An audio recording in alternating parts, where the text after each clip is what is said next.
नमस्कार बच्चों, उम्मीद है आप घर पे रहते हुए खेल के साथ साथ अपनी पढ़ाई पर भी ध्यान दे रहे होंगे। हम कर रहे थे लेसन नंबर 4 हिंदी का। हमने चैप्टर रीड कर लिया था। आज हम करेंगे एक्सरसाइज। आप अपने हिंदी की बुक का पेज नंबर 23 ओपन कर लीजिएगा। इसमें हम करते हैं भाषा की बात। क्वेश्चन आंसर्स की मैं आपके पास वीडियो भेज दूँगी। हम ये करते हैं, पॉइंट नंबर 5 है। इससे पहले आपको कुछ खास नहीं था करवाने का। इसमें है गोल न होने का राज खुल गया। राज, अंग्रेजों ने भारतवर्ष पर कई वर्ष राज किए। इसमें क्या है, इस जय के नीचे क्या लगी है, बिंदी। और जो नीचे किसी भी वर्ण के नीचे बिंदी लगती है इसको हम बोलते हैं नुक्ता। और ये जो राज है इसके नीचे कोई बिंदी नहीं लगी, ये हमारा हिंदी का जय है।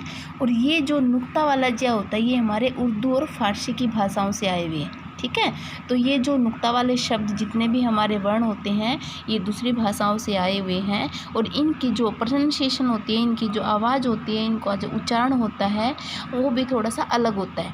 जो सिंपल हम वर्णों का उच्चारण करते हैं वो आराम से करते, बिल्कुल सिंपल लहजे से। लेकिन जिस वर्ण के नीचे नुक्ता लगा हुआ होता है उसकी आवाज़ थोड़ी घर्षण के साथ आती है। मतलब हमारी जीभ को थोड़ा ज़्यादा संघर्ष करना पड़ता है, दबाव डालना पड़ता है उस वर्ण पे जिसके नीचे ये नुक्ता या बिंदी लगी हुई होती है। तो आप इसमें उच्चारण में भी अंतर होता है और अर्थ में भी अंतर होता है। ठीक है, ये नहीं है कि बिंदी लगाओ या ना लगाओ कोई फ़र्क नहीं पड़े।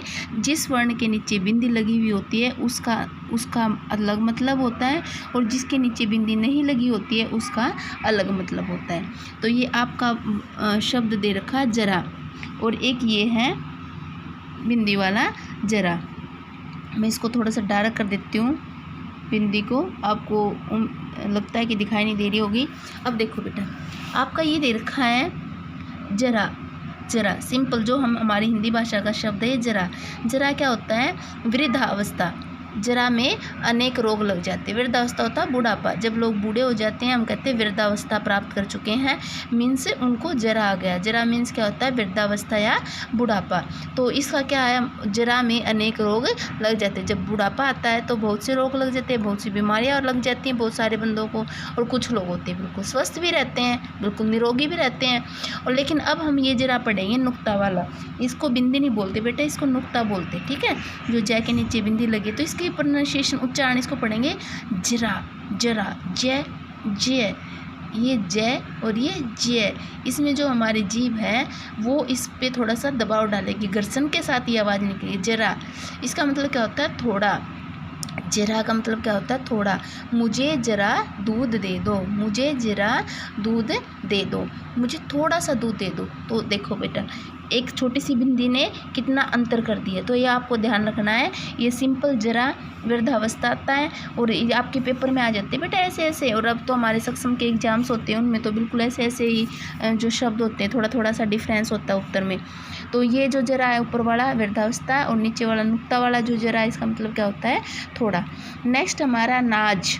ये सिंपल नाज हिंदी वाला वर्ण है हमारे। नाज, नाज मीन्स क्या होता है, गर्व करना, प्राउड फील करना। ठीक है, मुझे तुम पर नाज है। जो अच्छे बच्चे होते हैं उनको सभी पर नाज होता है, गर्व होता है, सभी उन पे प्राउड फील करते हैं। लेकिन दूसरा आ गया हमारा नाज, जय नुक्ता वाला। इसका मतलब क्या है, प्यारा। नाज मीन्स प्यारा। मुझे पढ़ाई में पे नाज है, मुझे पढ़ाई पे नाज। इसका मतलब क्या है, मुझे पढ़ाई से प्यार है। ठीक है, मुझे पढ़ाई से प्यार है, नाज है। तो इसमें क्या हुआ, एक तो प्रोनाउंसिएशन में डिफरेंस है, उच्चारण में अंतर है, और दूसरा लिखने में। जो सिंपल नाज गर्व और नाज प्यार, बिंदी लगाने से, नुक्ता लगाने से क्या हो गया, इसमें डिफरेंस आ गया। नेक्स्ट हमारा गज। गज क्या होता है, हाथी। मुझे गज की सवारी अच्छी लगती है, मुझे हाथी की सवारी अच्छी लगती है, मुझे गज की सवारी अच्छी लगती है।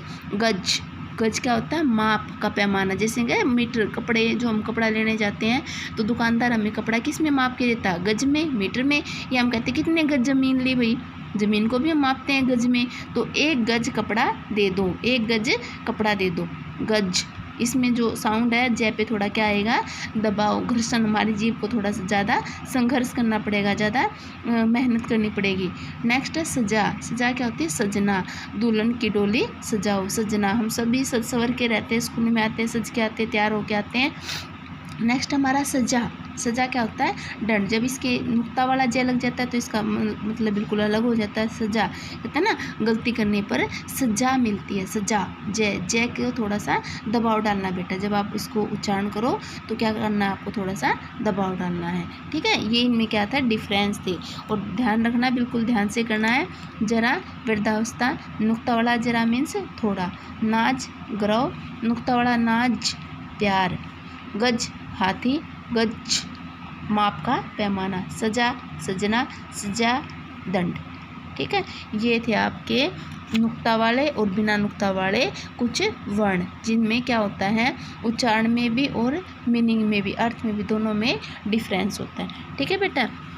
आगे हमारा राज खुल जाना एक मुहावरा है जिसका अर्थ है भेद खुलना। राज खुलना मीन्स क्या होता है? भेद खुल जाना। नीचे कुछ मुहावरे दिए गए, ये और हम पढ़ते हैं। इसमें देखा, मछली की तरह फिसलना। अब मछली देखिए तालाब में बहुत चिकनी होती है, बहुत ही मतलब वो होती है, चिकनी होती है कि जैसे ही हाथ में पकड़ते वो हाथ से फिसल जाती है। तो इसका मतलब क्या होता है मुहावरे का? बात से मुकर जाना।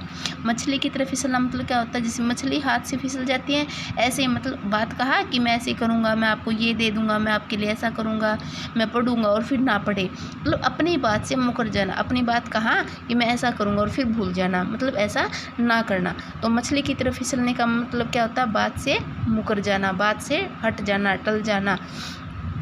दूसरा मुहावरा हमारा धूल चाटना, धूल चटाना। धूल चटाना क्या होता है? बुरी तरह पराजित करना।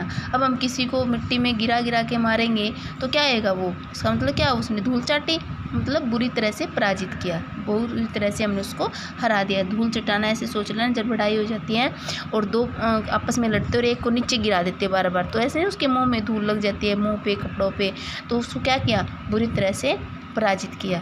नेक्स्ट है अग्रिम पंक्ति में गिना जाना। अग्रिम, अग्रिम होता आगे। आगे कौन होगा? जो सबसे प्रमुख व्यक्ति होगा, जो मेन व्यक्ति होगा, वही आगे रहता है ना। तो इसका भी अग्रिम मीन्स क्या होता है? आगे। इसी में इसका मीनिंग छिपा हुआ। अग्रिम पंक्ति में गिना जाना मीन्स सबसे प्रमुख व्यक्ति, सबसे खास व्यक्ति, जो मुख्य होता है, लीडर होता है, जो नेता होता है। तो क्या हो गया? जो हर काम को सबसे पहले सबसे अच्छे से करता है, सबसे जो मेन होता है, उसको क्या कहेंगे? अग्रिम पंक्ति में गिने जाना, सबसे प्रमुख व्यक्ति। दोबारा एक बार फिर बता देती हूँ। मछली की तरह फिसलना, बात से मुकर जाना, धूल चटाना, बुरी तरह पराजित करना, अग्रिम पंक्ति में गिना जाना, सबसे प्रमुख व्यक्ति। तो ये थी बेटा आपकी लेसन नंबर हिंदी का पार्ट नंबर 4 की अभ्यास। प्रश्न उत्तर मैं आपके पास भेज दूँगी, फ़ोटो को कॉपी करके, मतलब फ़ोटो भेज दूँगी मैं आपके पास। और ये आपकी थी अभ्यास, सिर्फ इतना ही था ये। बाकी लेसन आपका अब कंप्लीट हो गया है, पूरा हो गया, ठीक है। ठीक है बेटा, धन्यवाद। अपना ध्यान रखना, अपने पेरेंट्स का कहना मानना और घर से बाहर नहीं निकलना, ठीक है बेटा। Thank you, have a nice day.